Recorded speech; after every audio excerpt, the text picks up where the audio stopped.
नमस्कार, मैं डॉक्टर आशा किरण। आज बात करूंगी मातृ एंड शिशु के स्वास्थ्य के बारे में। माता का स्वास्थ्य की तैयारी जो है किशोरावस्था से ही स्टार्ट करनी चाहिए।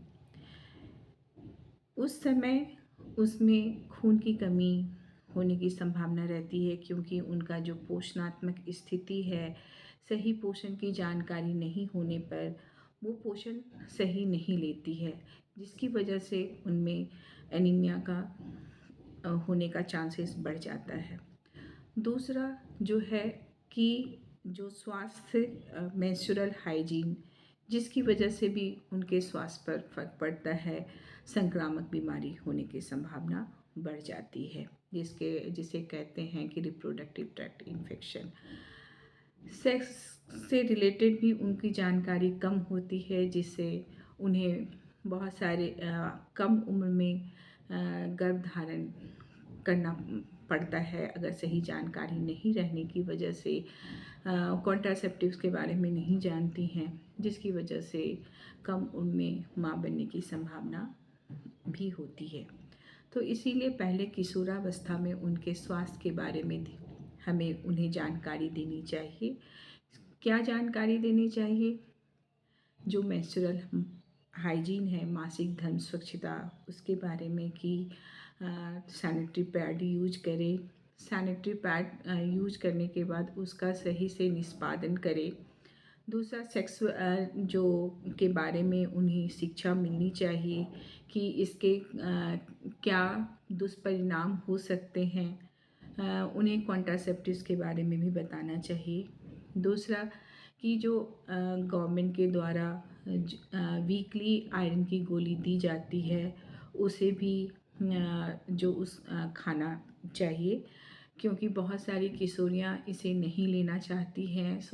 बोलती कि स्वाद अच्छा नहीं है, या लेने के बाद उन्हें कुछ प्रॉब्लम्स होते हैं, कॉन्स्टिपेशन के प्रॉब्लम्स होते हैं, उल्टी के शिकायत होते हैं। तो उन्हें सही रूप से ये बताना, काउंसलिंग करना बहुत ज़रूरी है कि ये आयरन की गोली उनके लिए क्यों ज़रूरी है।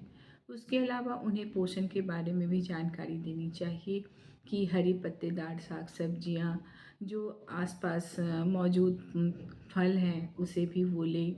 विटामिन ए के लिए जो कोहड़ा है, पीले रंग के फल है, उसका सेवन करें। तो इस तरह से किशोरावस्था में अगर सही जानकारी हो तो किशोरियों का स्वास्थ्य अच्छा होगा, और वो जब विवाह के योग हो जाएंगी, और 18 के बाद ही उन्हें शादी करना चाहिए। 18 के बाद जब वो गर्भ धारण करती, तब उनका शरीर गर्भ धारण के लिए तैयार होता है। गर्भ धारण करने से पहले जो फॉलिक एसिड है, उसका भी सेवन करना चाहिए। IFA जो गोली दी जाती है वीकली, वो सेवन करना चाहिए। जब गर्भ धारण करती हैं तो 3 महीने आयरन की गोली नहीं लेनी है। 3 महीना के पश्चात, यानी कि 180 दिन, आयरन की गोली डेली खाना है। जब बच्चा आने के बाद, यानी कि डिलीवरी के बाद भी 180 दिन आयरन की गोली लेनी है। आयरन की गोली के साथ साथ उन्हें अपने खान पान पे भी ध्यान देना है, यानी कि उनका प्लेट रंग बिरंगा होना चाहिए, मतलब वाइट, येलो, ग्रीन होनी चाहिए। इससे मतलब कि उनके खाने में जो सीरियल्स है, पल्सेस है, हरी पत्तेदार सब्जियां हैं, फ्रूट्स हैं, प्रोटीन है, अंडा, मांस, मछली है, ये सारे उनके होने चाहिए, यानी कि जिससे उनके भोजन में विविधता होनी चाहिए। नेक्स्ट है ANC, एंटीनेटल चेकअप रेगुलर कराना चाहिए। इससे हम हाई रिस्क प्रेगनेंसी को आइडेंटिफाई करते हैं और समय पे जो स्वास्थ्य सेवा है उनसे जुड़ते हैं। गवर्नमेंट के द्वारा जो है गर्भ के समय में जननी शिशु सुरक्षा कार्यक्रम के तहत फ्री ट्रांसपोर्टेशन, फ्री दवा, फ्री पोषण ड्यूरिंग डिलीवरी के समय में दिया जाता है। बच्चे को 1 साल तक फ्री दवा इन्वेस्टिगेशन की सर्विसेज दी जाती है। इसकी जानकारी होनी बहुत ज़रूरी है और इसके लिए जो स्वास्थ्यकर्मी हैं उनसे कांटेक्ट में रहने चाहिए और उनसे स्वास्थ्य संबंधी जो सेवा गवर्नमेंट के द्वारा दी जा रही है उसका लाभ उठाना चाहिए। जन्म के बाद बच्चे का जब जन्म हो जाता है उस समय का पीरियड भी बहुत इम्पॉर्टेंट होता है। इस समय माँ और शिशु दोनों की देखभाल की आवश्यकता होती है। माता का स्वास्थ्य इस समय पोस्टमार्टम हेमरेज के चांसेस बढ़ जाते हैं, इसीलिए हॉस्पिटल में अगर डिलीवरी होती है तो 2 दिन के पश्चात ही डिस्चार्ज लेना चाहिए। इस समय जब घर में जाने के बाद भी अगर कोई भी डिस्चार्ज हो रहा है, फॉल स्मेल आ रहा है, तो तुरंत डॉक्टर से के पास जाना चाहिए क्योंकि इन्फेक्शन होने के चांसेस होते हैं।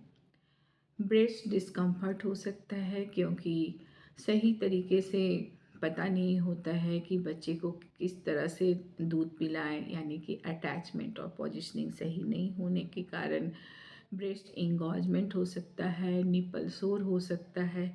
तो इसलिए भी स्वास्थ्यकर्मी की सहायता लेनी चाहिए या अपने घर के जो महिलाएं हैं जिन्होंने ब्रेस्ट फीडिंग कराया है उनसे सलाह लेना चाहिए, उनकी मदद लेनी चाहिए। नई माताओं को घर के लोग भी पूरा कंफर्ट देना चाहिए, उनकी तरफ से उन ब्रेस्ट फीडिंग कराने में मदद करनी चाहिए। घर के हाउस होल्ड जो वर्क है उसमें भी उनकी मदद करनी चाहिए, यानी कि इस समय मानसिक प्रॉब्लम भी हो सकती है। तो ये भी इम्पॉर्टेंट है कि डिलीवरी के बाद माता को किस तरह से आपको सपोर्ट करना है।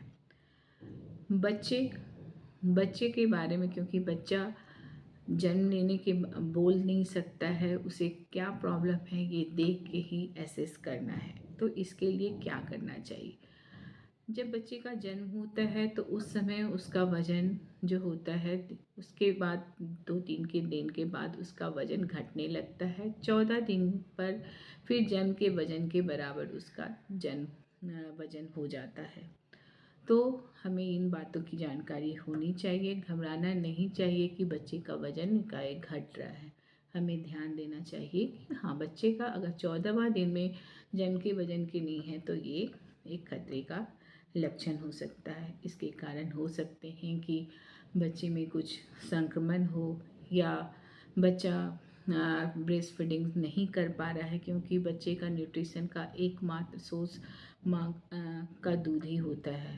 तो इसीलिए स्तनपान के बारे में भी देखना चाहिए, यानी कि स्तनपान बच्चा 15 से 20 मिनट कर रहा है तो यानी कि सही से स्तनपान कर रहा है। दिन रात मिलाकर 8 से 10 बार ब्रेस्ट फीडिंग कर रहा है। ब्रेस्ट फीडिंग के बाद वो अच्छी नींद ले रहा है और उसके जो पेशाब है 5-6 बार से हो रहा है, तो इसका मतलब कि बच्चे का जो स्तनपान है सही हो रहा है। तब कोई और संक्रमण के लक्षण हैं उसे असेस करना चाहिए। संक्रमण के लक्षण को असेस करने के लिए हमें किन किन बातों पर ध्यान देनी चाहिए? एक तो ये हो सकता है कि बच्चे का टेम्परेचर बढ़ गया या टेम्परेचर घटना भी एक खतरे के लक्षण है। दूसरा है कि वज़न वृद्धि, हमें रेगुलर वज़न वृद्धि करानी चाहिए। तीसरा है जॉन्डिस।